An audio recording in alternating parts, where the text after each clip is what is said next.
सभी मित्रों का जीएन सिंह आईएएस एकेडमी के यूट्यूब चैनल पर स्वागत है। आप जानते हैं कि अभी जीएस और राजनीति विज्ञान के विभिन्न टॉपिक पर हम कुछ वीडियो यूट्यूब पर डाल रहे हैं और इसका उद्देश्य यह है कि आपके बीच एक मैसेज जाए कि हम ऑनलाइन राजनीति विज्ञान और जीएस पढ़ाएंगे। यद्यपि हम जब अपने ऐप पर शिक्षण कार्य शुरू करेंगे तो उसमें कुछ निःशुल्क डेमो क्लासेस भी आपको देंगे। उसके बाद हम पेड क्लास की शुरुआत करेंगे। आप जानते हैं कि राजनीति विज्ञान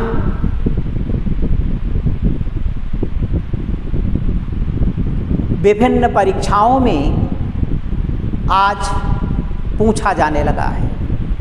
अब केवल आईएएस और पीसीएस की मुख्य परीक्षा में नहीं पूछा जाता, अपितु अन्य महत्वपूर्ण परीक्षाएं भी सृजित हुई हैं, जिसे हम टीजीटी, पीजीटी, यूजीसी जिसमें नेट और जेआरएफ होता है तथा यूपी हायर एजुकेशन में आता है। अब इतनी परीक्षा होने के बाद राजनीति विज्ञान में कई बैच पढ़ा पाना संभव नहीं है। इसलिए हम राजनीति विज्ञान को अगर केवल टीजीटी के लिए पढ़ाएंगे तो वह टीजीटी स्पेशल ही होगा और उसमें राजनीतिक सिद्धांत, राजनीतिक चिंतक और संविधान 3 किताब को रखा गया है। यद्यपि ये 3 किताबें अन्य परीक्षाओं में भी रखी गई हैं। इसके अतिरिक्त भी कुछ टॉपिक्स टीजीटी की परीक्षा में रखा गया है, जिसमें जातिवाद, क्षेत्रवाद, सांप्रदायिकता, राष्ट्रीय एकीकरण के सिद्धांत, भारत में नौकरशाही, जनमत, एकात्मक व्यवस्था, संघात्मक व्यवस्था, संसदीय शासन प्रणाली, अध्यक्षीय शासन प्रणाली आदि को भी रखा गया है, जिसे आपको पढ़ाया जाता है। इसके अतिरिक्त जो पीजीटी, यूजीसी और हायर एजुकेशन की परीक्षाएं होती हैं, उसमें इन 3 किताब के अलावा अंतर्राष्ट्रीय राजनीति एवं अंतर्राष्ट्रीय संबंध, तुलनात्मक राजनीति एवं शासन तथा लोक प्रशासन को भी रखा गया है। यानी इसमें कुल मिला के 6 किताबें आती हैं। आईएएस और पीसीएस की मुख्य परीक्षा में लोक प्रशासन नहीं आता। यहाँ पर हम आईएएस, पीसीएस, पीजीटी, यूजीसी और हायर एजुकेशन को एक साथ लेंगे, क्योंकि हम कॉन्सेप्ट क्लियर करते हुए ही फैक्ट निकालने का प्रयास करते हैं, ताकि छात्र अगर एक बार कुछ धन खर्च करें तो हर परीक्षा के लिए उसकी उपयोगिता का लाभ उठा सकें। लेकिन जो स्पेशली आईएएस और पीसीएस मुख्य परीक्षा के लिए इनरोल्ड होंगे, उनको सप्ताह में एक दिन हम मुख्य परीक्षा का सवाल बनाकर जिसको मैंने पहले से पढ़ाया है, ये बताएंगे कि उसमें कैसे लिखा जाता है। आप जानते हैं कि लोक प्रशासन आज एक सब्जेक्ट के रूप में है। कभी वह स्वायत्त नहीं था, एक अलग विषय के रूप में नहीं था। लोक प्रशासन राजनीति विज्ञान का एक अभिन्न अंग है। आज भी बीए और एमए की परीक्षाओं में लोक प्रशासन राजनीति विज्ञान के एक प्रश्न पत्र के रूप में आता है और पीजीटी, यूजीसी और हायर एजुकेशन कमीशन की परीक्षा में भी 7-8 सवाल पूछे जाते हैं।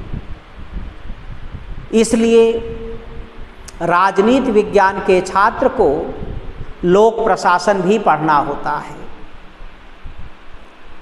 पढ़ने का सबसे साफ तरीका यह होता है कि जब तक हमें कॉन्सेप्ट क्लियर नहीं है तब तक हम प्रश्न का उत्तर फैक्ट के रूप में भी, कॉन्सेप्ट के रूप में भी नहीं सही कर पाते। इसीलिए या भूल जाइए कि या तो आईएएस पीसीएस नहीं है, छोटी परीक्षा है, हम कुछ चीज़ों को रट लेंगे, गाइड से पढ़ लेंगे और एग्जामिनेशन को पास कर लेंगे, तो यह आपकी बहुत बड़ी भूल होगी। निश्चित रूप से आज किसी भी परीक्षा में हर प्रकार के छात्र बैठते हैं, चाहे वो आईएएस पीसीएस के इंटरव्यू दे रहे हों, चाहे अन्य कोई कंपटीशन कर रहे हों, यहाँ तक कि टीजीटी जैसी परीक्षाओं में आईएएस पीसीएस के इंटरव्यू देने वाले छात्र बैठ रहे हैं, जेआरएफ कैंडिडेट बैठ रहे हैं। इसलिए स्वाभाविक है कि जब तक किसी विषय का कॉन्सेप्ट क्लियर नहीं होगा आप परीक्षा क्वालिफाई नहीं कर पाएंगे। इसीलिए फैक्ट के साथ साथ विषय का कॉन्सेप्ट भी विकसित होना आवश्यक है, ताकि अगर कोई व्यावहारिक प्रश्न परीक्षा में बने तो उसका उत्तर आप आसानी के साथ अपने मन से दे सकें। और प्रायः तो आज आप देखते हैं कि यूजीसी की परीक्षा में और हायर एजुकेशन की परीक्षा में अब इतने अप्लाइड प्रश्न बन रहे हैं कि उनका स्वरूप लगभग वैसे ही है जैसे कभी यूपीएससी की परीक्षा के प्रीलिम्स में सवाल पूछे जाते हैं। इसलिए स्वाभाविक है कि विषय वस्तु का कॉन्सेप्ट होना आवश्यक है। आज हम लोक प्रशासन का अर्थ और उसकी प्रकृति को बताने का प्रयास करेंगे। लोक प्रशासन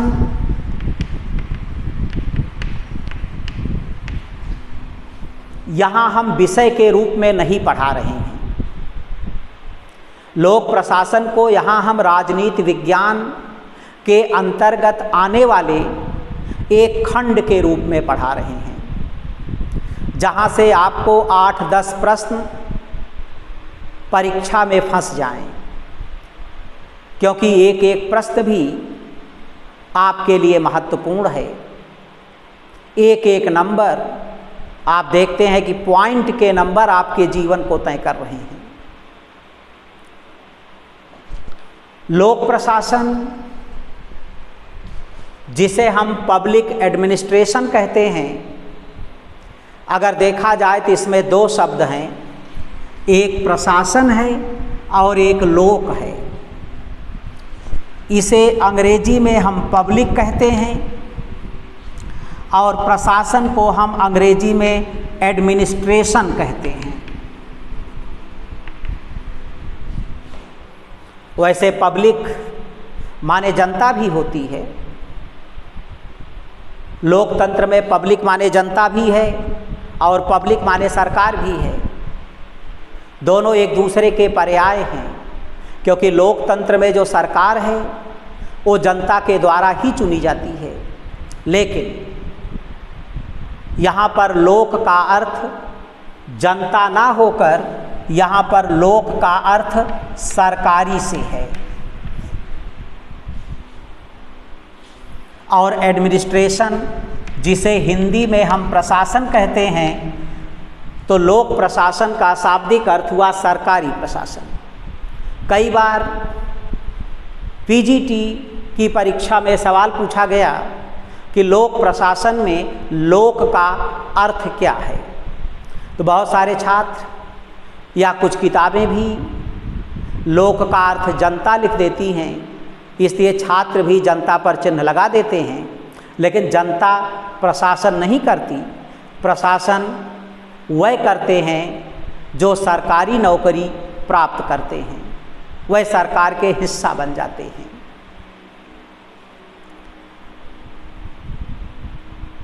प्रशासन का शाब्दिक अर्थ होता है अधिकारियों व कर्मचारियों का एक छोटा समूह। अधिकारियों व कर्मचारियों का एक छोटा समूह, जिसे हम अधिकार तंत्र के रूप में भी कहते हैं। तंत्र माने सिस्टम, और अधिकार का मतलब है कि सिस्टम का वह हिस्सा जो जनता पर अधिकार पूर्वक शासन करता है या नीतियों को लागू करवाता है। यहाँ प्रशासन जिसको हम एडमिनिस्ट्रेशन कहते हैं, यह दो शब्द एड धन मिनिस्ट्री से बना है। एड जो है इसका उपसर्ग है जो इसकी विशेषता को व्यक्त करता है, और मिनिस्ट्री का अर्थ होता है उत्कृष्ट रीत से कार्य करना। तो एक प्रकार से प्रशासन वह होता है जो सार्वजनिक नीतियों को जनता तक पहुंचाता है या जन कल्याण के लिए उत्कृष्ट रूप से कार्य करता है। अगर प्रशासन के बारे में देखा जाए तो इसके 4 रूपों का बोध होता है। इसका पहला रूप, कभी कभी प्रशासन की तुलना केवल मंत्रिमंडल या मंत्रिपरिषद से करते हैं, और यह माना जाता है कि प्रशासन मंत्रिमंडल दोनों एक दूसरे के पर्याय हैं, क्योंकि प्रशासन सरकार का एक हिस्सा है। आपको जानना चाहिए कि सरकार इक्वल टू शासन धन प्रशासन, यानी शासन भी सरकार है, प्रशासन भी सरकार है। इसीलिए कभी कभी अधिकारियों को हम कहते हैं मेरे माई बाप मेरा कल्याण करो। सरकार केवल शासन नहीं है, सरकार प्रशासन भी है। इसीलिए मंत्रिमंडल या मंत्रिपरिषद की तुलना भी प्रशासन से करते हैं और इसको पर्याय के रूप में देखते हैं।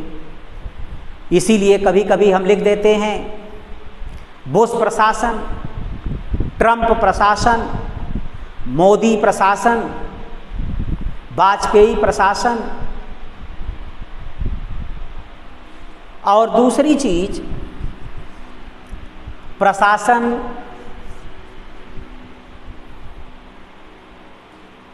को कभी कभी हम सामाजिक विज्ञान के एक हिस्सा के रूप में देखते हैं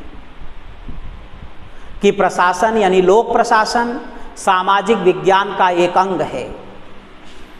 लोक प्रशासन सामाजिक विज्ञान का एक अंग है।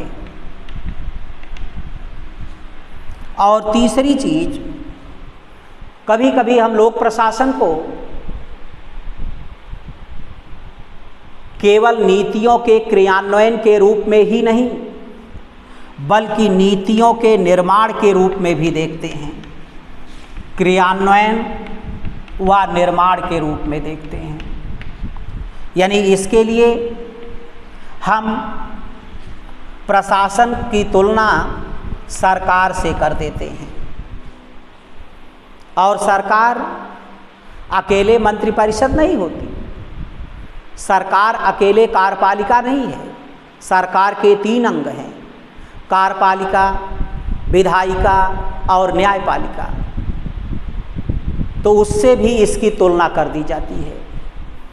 और चौथी चीज, इसकी तुलना प्रबंध से भी की जाती है। यह एक मैनेजमेंट है प्रशासन। तो प्रशासन की तुलना 4 चीज़ों से होती है। मंत्रिमंडल का पर्याय है, सामाजिक विज्ञान का एक अंग है, सरकार है और प्रबंध के रूप में देखता है।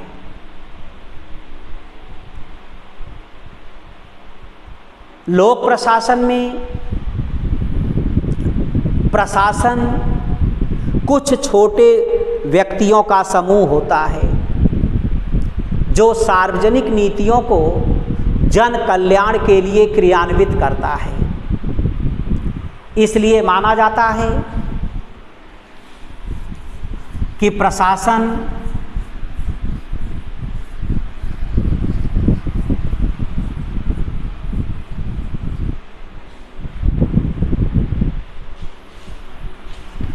प्रशासन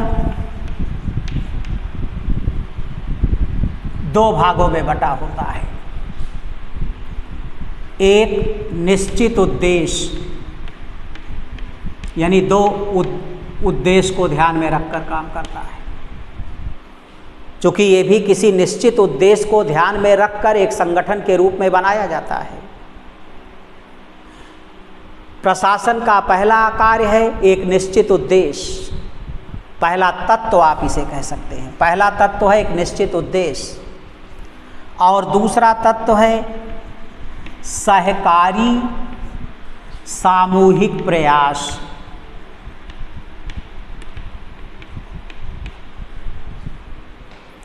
तो अब आप प्रशासन की एक अगर सुंदर परिभाषा करना चाहें तो आप ये कह सकते हैं कि प्रशासन किसी निश्चित उद्देश्य की प्राप्ति के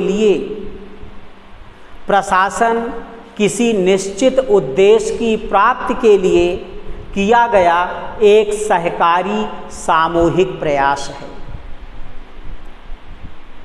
सहकारी सामूहिक प्रयास क्यों कहा गया? क्योंकि प्रशासन में जब कोई व्यक्ति कार्य करता है तो वह अकेले नहीं होता।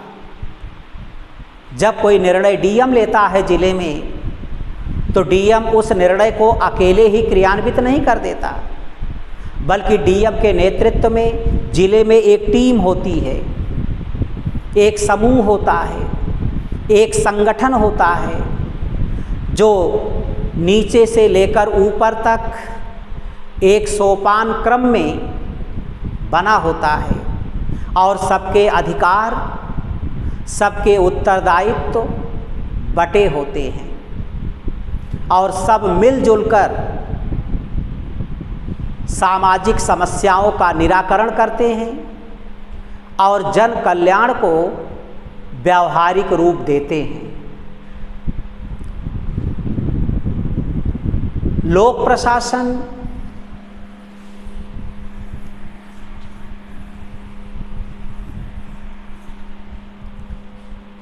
के संबंध में प्रशासन को ध्यान में रखकर एल.डी. व्हाइट,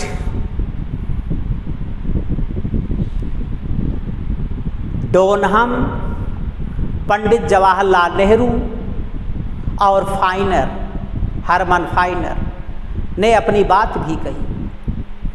कभी कभी ये कथन भी परीक्षा में पूछे जाते हैं। जैसे एल.डी. व्हाइट का कथन है कि प्रशासन कुछ व्यक्तियों का एक ऐसा समूह होता है जिसमें निर्देशन, समन्वय व नियंत्रण की भावना पाई जाती है। एल.डी. व्हाइट पुनः कहते हैं कि प्रशासन वह होता है जो सार्वजनिक नीतियों को क्रियान्वित करता है। डोनहम ने कहा है प्रशासन के महत्व को बताते हुए कि यदि हमारी सभ्यता असफल होती है तो इसके लिए मुख्यतः प्रशासन उत्तरदायी होगा। पंडित जवाहरलाल नेहरू कहते हैं कि प्रशासन न केवल सभ्य समाज का संरक्षक है वरन सामाजिक न्याय और सामाजिक परिवर्तन का भी सूचक है। हरमन फाइनर ने कहा है कि कोई भी संविधान चाहे कितना भी अच्छा क्यों ना हो, मंत्रीगण चाहे कितना भी योग्य क्यों ना हो, लेकिन एक दक्ष प्रशासन के बिना कभी भी वह अपने उद्देश्य की प्राप्ति नहीं कर सकते। तो आप इस कथन से यह समझ रहे हैं कि वर्तमान लोकतांत्रिक व्यवस्था में प्रशासन किस प्रकार से सरकार का एक महत्वपूर्ण हिस्सा है और प्रशासन के अभाव में सरकार या तो अंधी हो जाती है या तो विकलांग हो जाती है। ये उसी तरह से है जैसे एक अंधे और एक लंगड़े को किसी जंगल में छोड़ दिया जाए तो अकेले दोनों जंगल पार नहीं कर सकते, क्योंकि एक को अनुभव नहीं है, दूसरे के पास बुद्धि नहीं है। लंगड़े के पास बुद्धि नहीं है, कैसे चला जाए? अंधे के पास अनुभव नहीं है कि जंगल कैसे पार किया जाए। लेकिन जब अंधे के कंधे पर वो जो लंगड़ा है, जिसे आज हम दिव्यांग कहते हैं, कूद कर बैठ जाए तो लंगड़ा अपनी बुद्धि से, लंगड़ा अपने अनुभव से रास्ता बताता जाएगा और अंधा अपनी बुद्धि से रास्ता पार करता जाएगा। सारी इस स्टेटमेंट में कुछ गड़बड़ी हुई है। यहाँ पर अंधी बुद्धि और लंगड़ा अनुभव, यदि मैंने लंगड़े को बुद्धिमान बता दिया है तो गलत है। यहाँ पे अंधा के पास बुद्धि नहीं है चलने का और लंगड़े के पास अनुभव नहीं है। लोक प्रशासन का अध्ययन दो रूपों में हुआ। लोक प्रशासन के अध्ययन का कुछ लोग सीमित दृष्टिकोण प्रस्तुत करते हैं, कुछ लोग सीमित दृष्टिकोण प्रस्तुत करते हैं। इसमें लूथर गुलिक और साइमन का नाम आता है और ये मानते हैं कि जो लोक प्रशासन है उसका अध्ययन सरकार की केवल कार्यपालिका की शाखा तक ही सीमित है।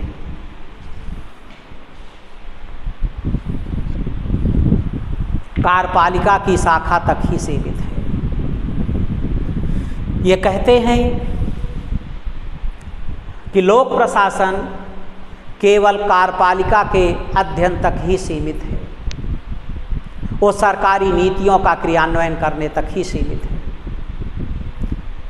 लेकिन आगे चलकर हेनरी फ्योल और जैसे कुछ विचारक यह मानते हैं कि नहीं, यह व्यापक दृष्टिकोण प्रस्तुत करते हैं।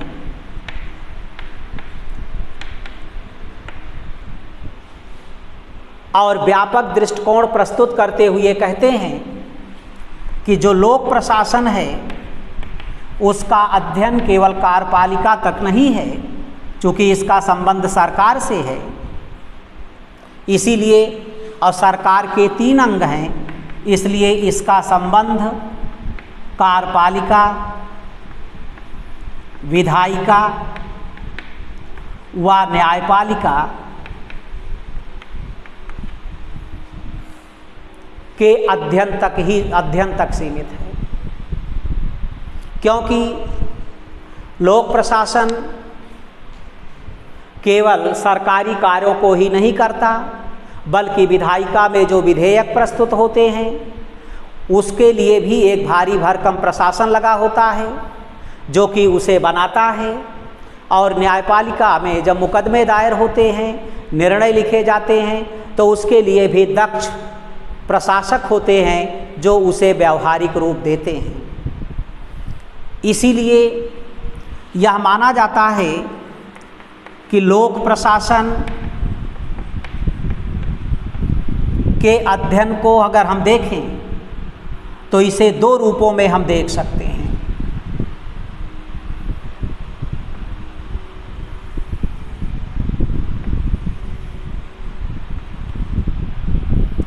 एक द्वितीय विश्व युद्ध के पहले और ये द्वितीय विश्व युद्ध के बाद, यानी द्वितीय विश्व युद्ध के पहले और बाद। अगर पहले देखें तो यहाँ सीमित दृष्टिकोण का बोध होता है, और अगर बाद में देखें तो यहाँ व्यापक दृष्टिकोण का बोध होता है। क्योंकि द्वितीय विश्व युद्ध के पहले लोक प्रशासन का जो संबंध था वो सरकार के संगठनों के अध्ययन तक ही सीमित था, और सामाजिक मानव का उदय द्वितीय विश्व युद्ध के बाद हुआ है, इसलिए लोक प्रशासन का विस्तार क्षेत्र नहीं था। यहाँ पर लोक प्रशासन और निजी प्रशासन में अंतर भी किया गया था, और लोक प्रशासन यानी सरकारी प्रशासन को ज़्यादा महत्वपूर्ण बताया गया था। लेकिन द्वितीय विश्व युद्ध के बाद इसका कार्य क्षेत्र काफ़ी व्यापक हो गया। सामाजिक मानव की अवधारणा का जन्म हुआ, साथ साथ लोक प्रशासन के साथ निजी प्रशासन को ज़्यादा महत्व दिया जाने लगा। चूँकि आप जानते हैं कि यूरोप में औद्योगिकीकरण की प्रक्रियाएं प्रारंभ हुई थी तेजी के साथ, और आपको पता है कि 1948 में ही गेट जैसी संस्था बन गई थी जो आज WTO का रूप धारण की। तो औद्योगिकीकरण के कारण जो प्राइवेट एडमिनिस्ट्रेशन था, जो निजी प्रशासन था, उसको भी व्यापकता मिलने लगी थी। इसीलिए द्वितीय विश्व युद्ध के बाद जो सरकार थी इसे हम कहते थे उद्यम सरकार या कार्यशील सरकार, यानी उद्यम सरकार या उद्यम प्रशासन के नाम से भी जाना जाने लगा।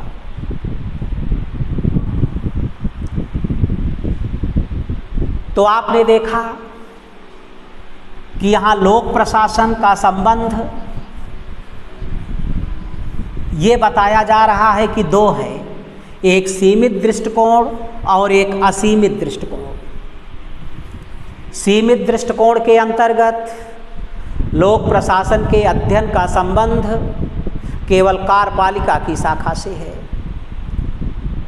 लेकिन असीमित के अंतर्गत कार्यपालिका, विधायिका, न्यायपालिका तीनों से है। लेकिन आगे चलकर इसकी भी आलोचना हुई, क्योंकि ऐसा माना जाने लगा कि लोक प्रशासन का संबंध प्रबंध से है, मैनेजमेंट से है, किसी चीज़ की व्यवस्था करना, कैसे उसका मैनेजमेंट किया जाए।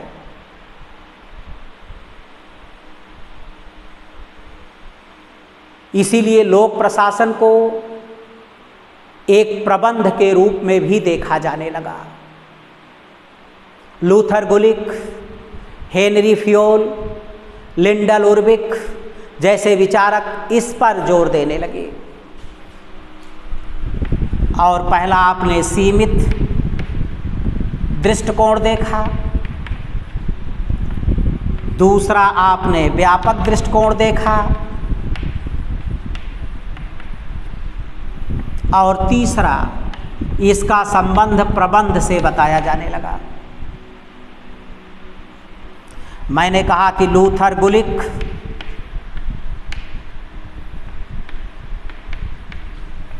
हेनरी फ्योल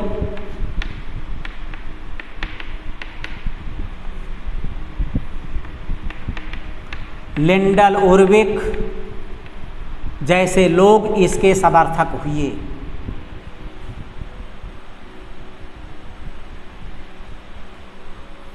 और यहाँ पर लूथर गुलिक ने पोस्ट कार्ब का सिद्धांत प्रस्तुत किया।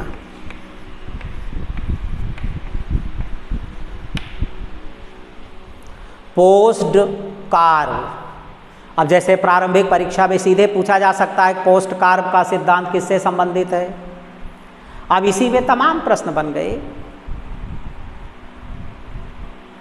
अब पोस्ट कार्ड में सबका अलग अलग अर्थ है। यहां पी फॉर प्लानिंग जिसका अर्थ है योजना बनाना, ओ फॉर ऑर्गेनाइजेशन जिसका अर्थ है संगठन बनाना,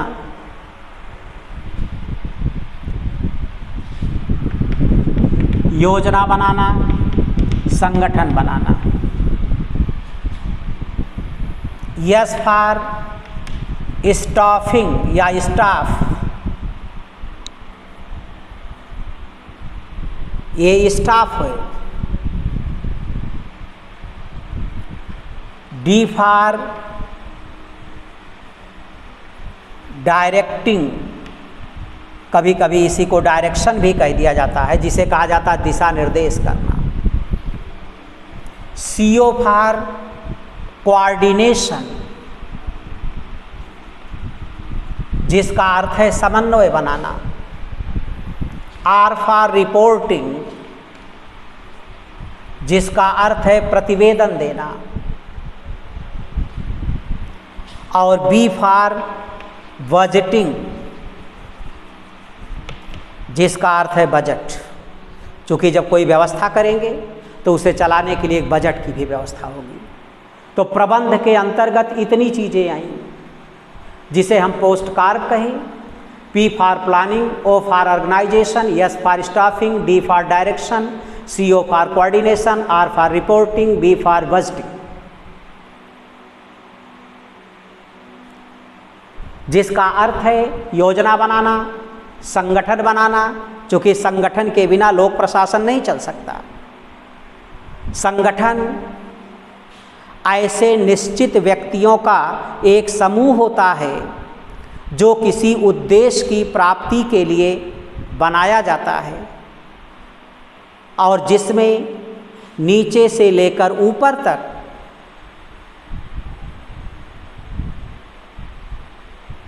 अधिकार और उत्तरदायित्व का बंटवारा होता है। और यह पिरामिडीय आकार में नीचे से लेकर ऊपर तक बना होता है, जहां ऊपरी व्यवस्था से आदेश आता है और नीचे तक चलता है, जिसे हम आगे जब नौकरशाही की संरचना बताएंगे तो उसमें क्लियर करेंगे। ऐसा माना जाता है कि सिद्धांत की भी आलोचना हुई। आगे चलकर लेविस मरियम, ये PGT और UGC की परीक्षा में आ चुका है। लेविस मरियम ने पोस्ट कार्ब सिद्धांत या प्रबंध पर कठोर प्रहार किया। आलोचना तो बहुत लोगों ने किया, लेकिन लेविस मरियम सबसे बड़े आलोचक माने जाते हैं। एक बार ये प्रवक्ता की परीक्षा में सवाल भी पूछा गया कि पोस्ट कार्ब सिद्धांत के सबसे बड़े आलोचक कौन हैं, तो लेविस मरियम माने जाते हैं।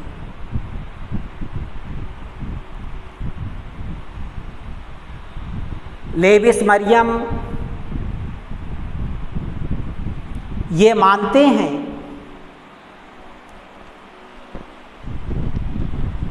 कि केवल प्रबंध से काम नहीं चलेगा।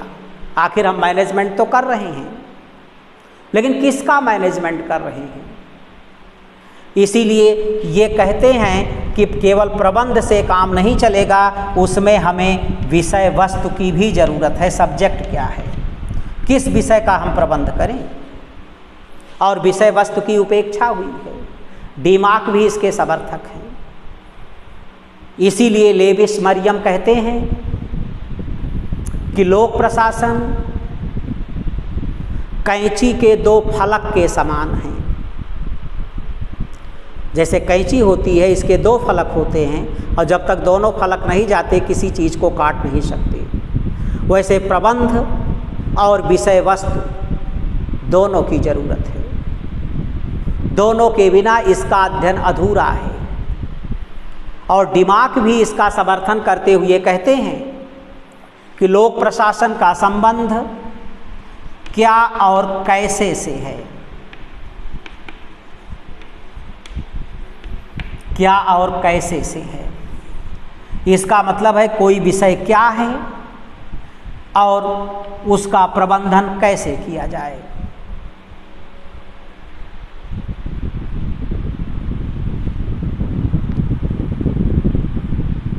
यदि हम लोक प्रशासन को देखें तो लोक प्रशासन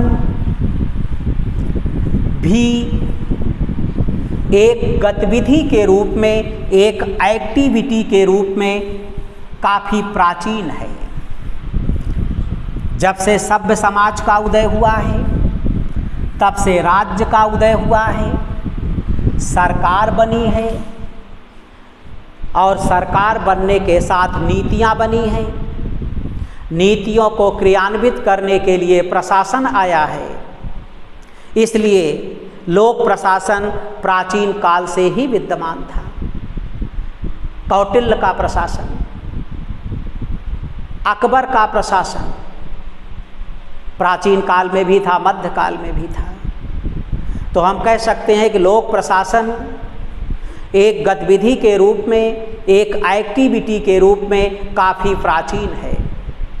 आज भी हम जब अपने लोक प्रशासन को पढ़ते हैं तो कौटिल्य और अकबर के प्रशासन से हम सीखते हैं, जिसने कभी गुड गवर्नेंस की बात किया था। आज गुड गवर्नेंस, ई गवर्नेंस 21वीं शताब्दी की आधारशिला है। लेकिन अगर एक अध्ययन के रूप में देखा जाए, स्टडी के रूप में देखा जाए, जिस रूप में आज हम पढ़ते हैं, तो हम कह सकते हैं कि लोक प्रशासन आधुनिक काल की देन है और 19वीं शताब्दी की देन है। 1887 में वुडरो विल्सन ने 1887 में वुडरो विल्सन ने अपनी प्रसिद्ध पुस्तक the study of administration, the study of administration में राजनीति और प्रशासन के द्विभाजन का सिद्धांत दिया। यानी राजनीति, प्रशासन, द्विभाजन सिद्धांत।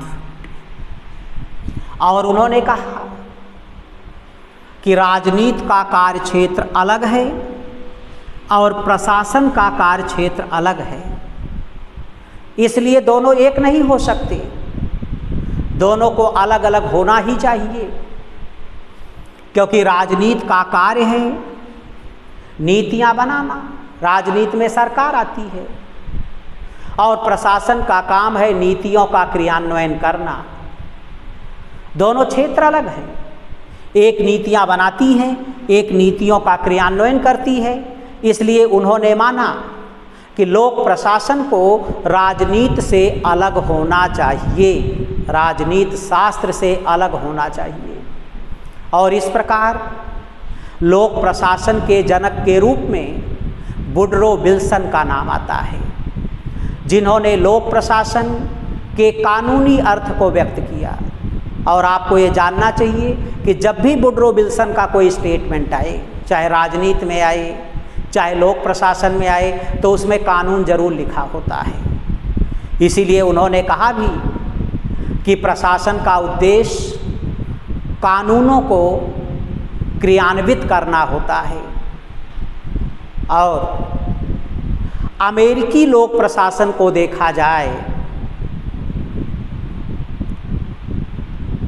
कि अमेरिकी लोक प्रशासन के जनक कौन हैं, तो फ्रैंक जे गुडनाव का नाम आता है। लेकिन यूनिवर्सली लोक प्रशासन के जनक के रूप में वुडरो विल्सन का नाम आता है। समय समय पर हमारा ऐप बन गया है, अब आ रहा है, उसी के माध्यम से हम जल्द आपको फेसबुक